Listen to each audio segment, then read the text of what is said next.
Inch 3/4 inch first வந்து mark பண்ணியிருக்கோம். And again வந்து பார்த்திங்கன்னா 3/4 இன்ச் கேப் விட்டுட்டு மறுபடியும் ஒரு 1.5 இன்ச்சஸ் மார்க் பண்ணியிருக்கோம்.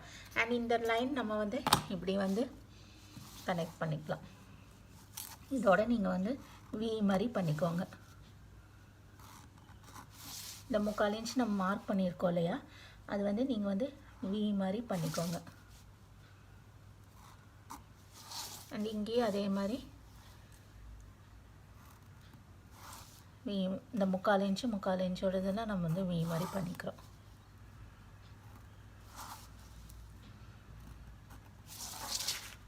பார்த்திங்கன்னா இப்போ இது வந்து இந்த கேப்பு வந்து இது வந்து 1.5 இன்ச்சஸ், இதுவும் 1.5 இன்ச்சஸும், இது வந்து 1.5 இன்ச்சஸ் இருக்குது.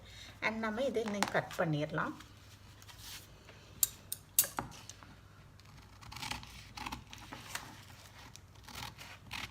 இது வந்து ஸ்லீவை வந்து அப்படியே கட் பண்ணிடுங்க.